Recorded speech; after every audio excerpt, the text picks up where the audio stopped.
A couple weeks ago, I did an unboxing and first impressions on the new LEDGloves Synergies. In that video, I basically said that I was in love with this set. My answer is still largely the same, only now I have more hands-on time to really give you the details. As with all my reviews, my goal is to tell you how I feel about the glove set personally, and who this glove set is ultimately designed for. I feel that this is the best way to review tech products, as it allows me to experience the product with my own tastes and preferences, while still acknowledging others who may benefit from the product even if it is not me. On another note, I will be reviewing the product as I have received it. I will not be mentioning the Ergo RX diffuser since my package came with those dome-style fisheyes. I can confirm that LEDGloves is currently shipping all of their Synergy sets with this fisheye diffuser. They have plans to modify the original RX diffuser to be a shorter shape with an open hole, so it will have a shorter profile, although when and how these will be released is currently unknown. I will also not be mentioning any third-party accessories as the Synergy skins is from Glow LEDs. With that said, let's get started. So in terms of price, this retails for $300. Currently, it is at a reduced price for $280, and along with a coupon code for 10% off, the final cost came around to $252, including shipping, which was free. I do think that this glove set is on the expensive side, however, I do think it is worth the money for everything that they are offering. The question is whether or not it is worth it for you. As of writing this, the Synergies are in stock. It took about 2 weeks to arrive after ordering.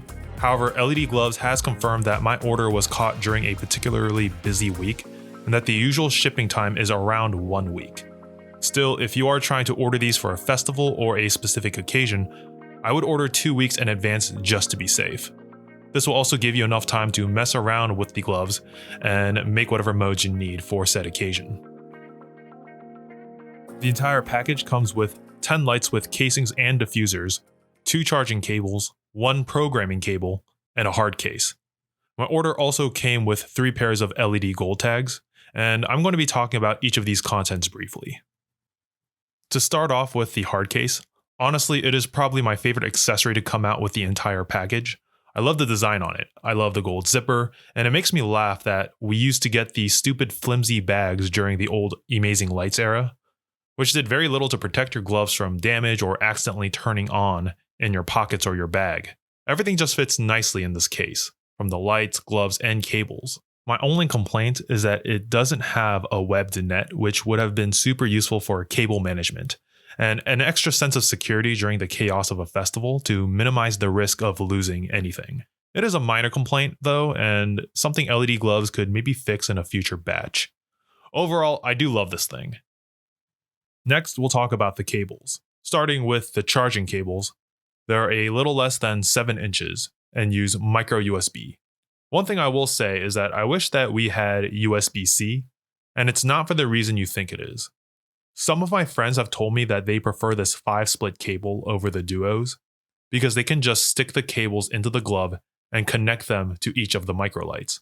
I like this in theory, but the fact that they are micro USB makes it difficult at times to know which way the plug fits into the port, an issue that wouldn't be a problem with USB-C, since they can be plugged in either way. I also found that on occasion, the loose threads of the gloves would get caught between the plug and the port, and because of this, I ended up recharging my set by taking the lights out of my gloves, and it's a bit tedious because the larger size of the lights and the jagged edges of the casings often get caught on the threads. That said, I think the programming cable is a good length at roughly 3 feet and 4 inches. My computer sits in a slightly inconvenient spot, and I had no problem comfortably using it while programming. Speaking of the casings, LEDGloves is calling this new casing the Ergo RX casing.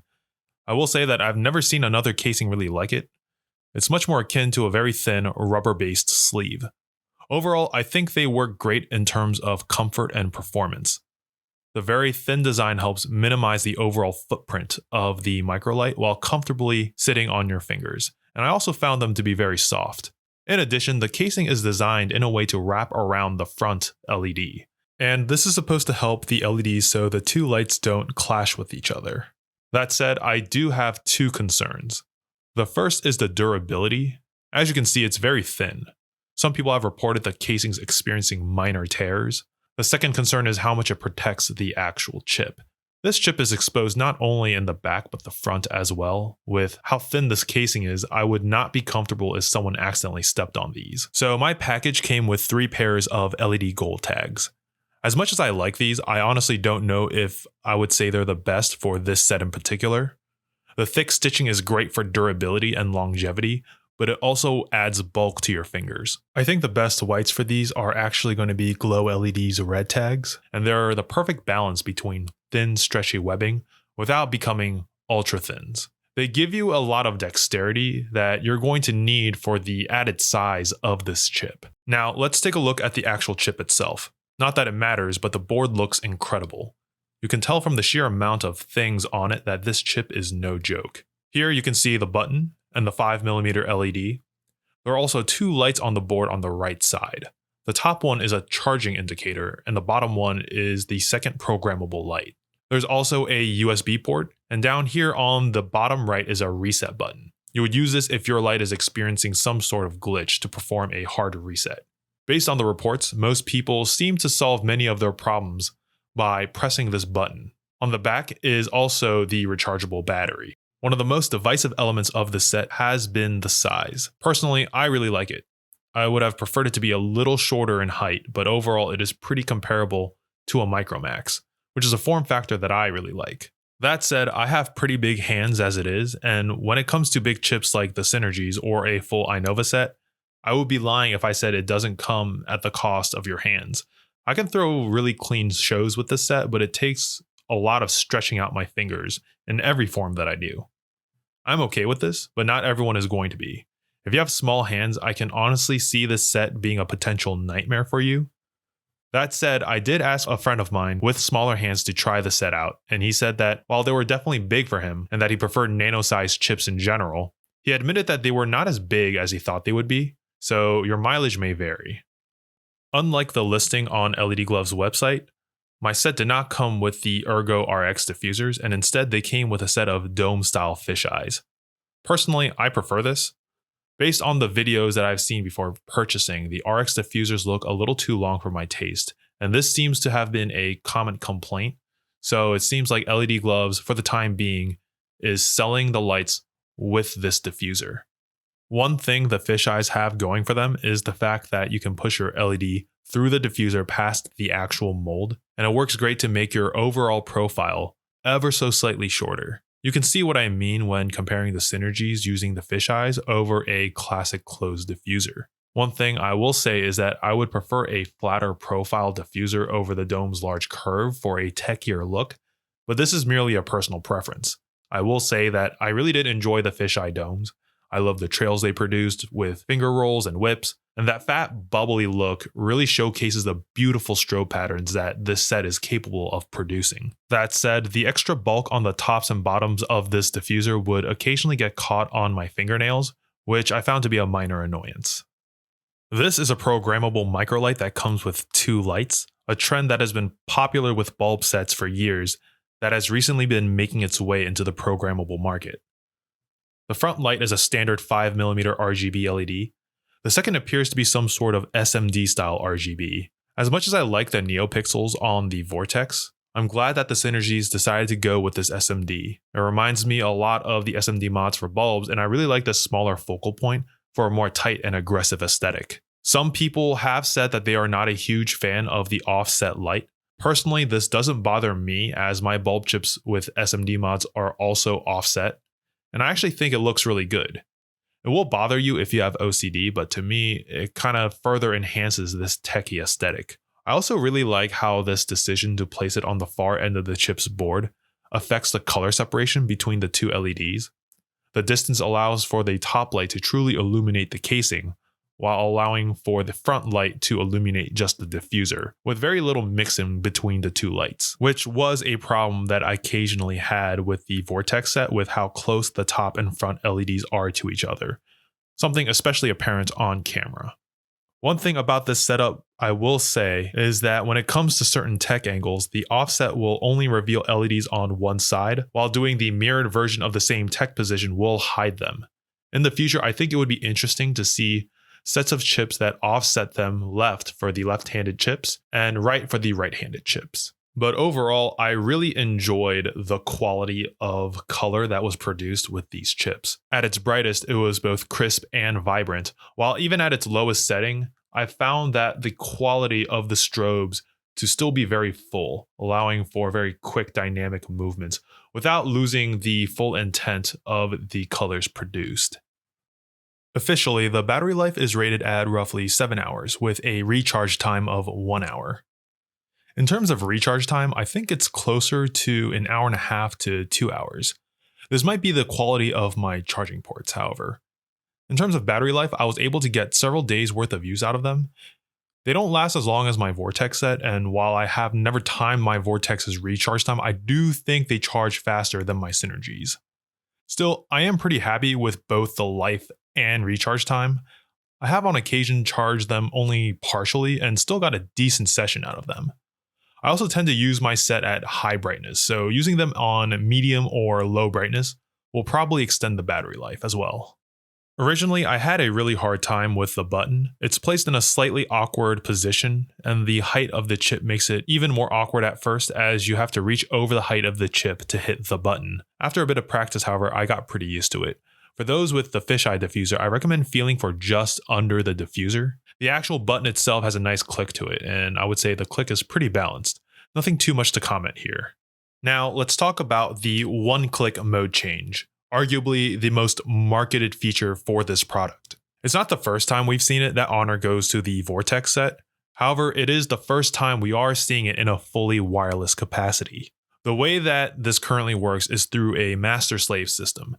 Basically, when you click a light to the next mode, it will relay that mode to your other 9 chips. Personally, I love the freedom of cutting the cord. While I never found the wires to be a big detractor, getting rid of the wires has given me a certain sense of freedom. However, that is not to say that these are perfect. For one, I have noticed a glitch where every once in a while, one of the microlights will not switch to the next mode. Often it will correct itself if I click again to the following mode, but it is something worth noting.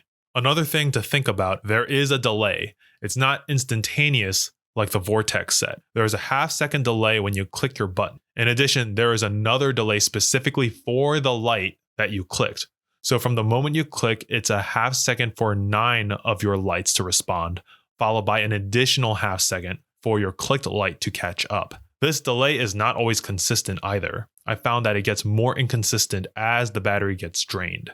To compensate, you have to time the button click correctly and think about how your lights delay, and also consider the movements and hand positions you are in to hide these delays. It's not a big deal for me. It's something that I have learned to deal with, but it is certainly not seamless. It's also important to note that this problem is not universal. Other users have told me that they either have no problems like mine, or they have experienced similar issues across the board. That said, Jared Fallon, the owner of LEDGloves, has told me that this is a known issue, and it's expected to be fixed in a future update. The one other thing to keep in mind is that the one mode click feature does have its trade-offs. For one, because of the feature, there is no current convenient option for conjurers. Theoretically, it is possible, but it involves desyncing all of the lights, and it is not a convenient option. In addition, it is currently very difficult to have a light setup that does not have 10 lights just across the board that are the same. So if you're someone that likes to customize your middles or your thumbs, currently this set does make it difficult. While the one-click function is the most marketed feature, for me, the playlist is probably the most exciting one. In fact, the one-click mode change wouldn't be as interesting if it wasn't for playlists. Playlists are exactly what they sound like. Instead of songs, you have modes. For those of you who are using Vector on OSM2, you might find this similar to A and B sets.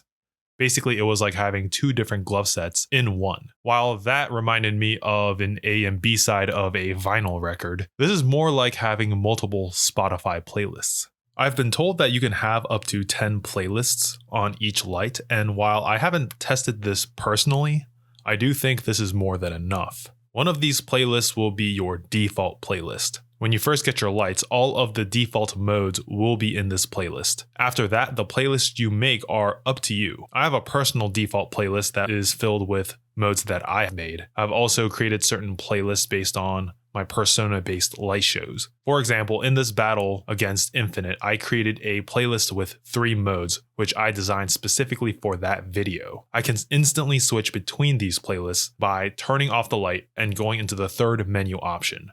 It's all pretty seamless.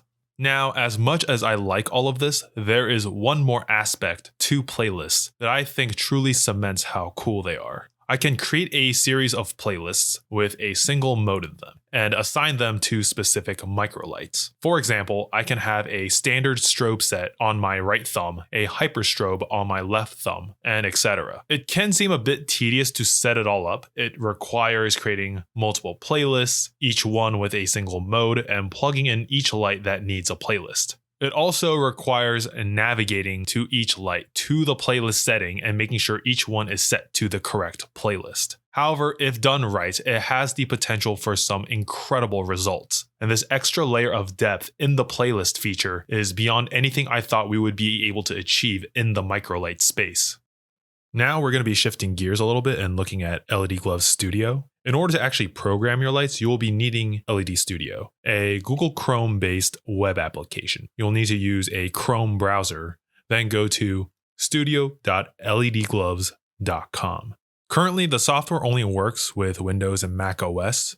This means that if you do not own a computer of some kind, you will not be able to program your lights. Jared Fallon has stated that an Android version of the application is in the works. However, at this time, I cannot recommend this set if you do not own a computer. I'm not going over all of the features in this video. Instead, I'll be going over workflow and how I feel about the overall ecosystem. Mode creation is actually incredibly simple. They provide 5 basic options and 10 color slots per LED. It's a bit basic, but more than enough to get you started on basic pattern creation. There are a couple of options that I feel are missing. While I do enjoy the candy strobe feature, we are missing several templates such as fades, heartbeat, and vex mode. However, Jared Fallon has told me that he intends to introduce more features through the algorithms, which are basically pattern templates. He has also stated that it is possible for others to make their own algorithms. Now, for the color selection, it is pretty nice with all the preset colors and with the ability to add your own. I tended to pick the colors that was closest to what I wanted through the preset colors, then use the RGB slider to make any adjustments to get it as close to what I originally wanted. Overall, I do think that the workflow for mode creation is simple. Unfortunately, I cannot say the same for playlist creation. You see, the way this works is you have to send your modes to all of your lights. From there, you go into the studio, create a new playlist, and then you add as many mode slots as you need. You then click this folder that will tell you what modes are on your chip, and you select your mode from there. Currently, I find this to be a strange workflow. I don't understand why the studio doesn't directly draw on the modes in the studio. Instead, it needs to be on the chip.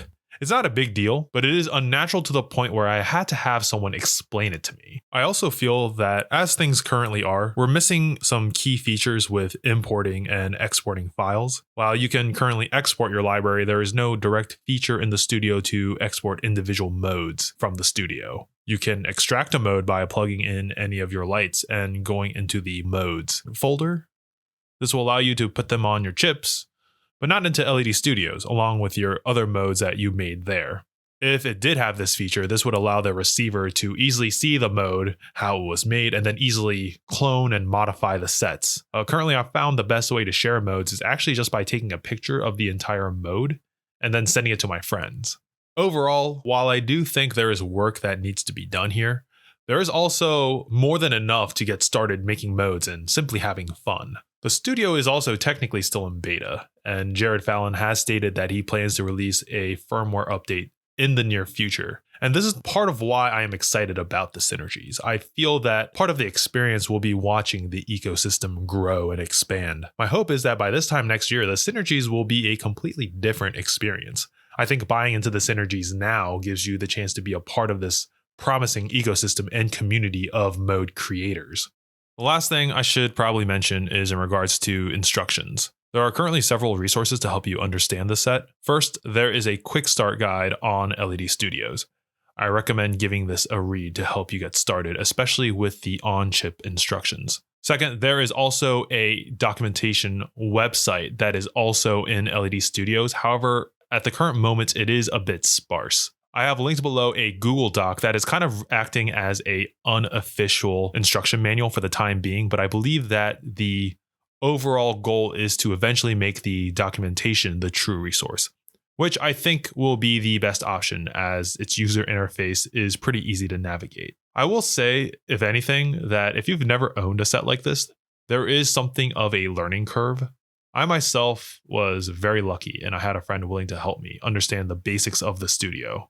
In fact, I feel that most people in the Synergy community are pretty helpful in this way. And I think that once you actually learn the studio, you'll be well on your way. It only took me about 10 minutes to really understand how it works, and maybe another 10 minutes to set everything up. That said, learning it might be a challenge for some. However, LEDGloves is currently working on creating both written and digital resources to help make the Microlights more accessible for future adopters. Overall, I think it's pretty clear how I feel about these. I think these are my new favorite glove set, and it's been my main set since I've received it. I've barely touched anything else in my collection since I've owned these.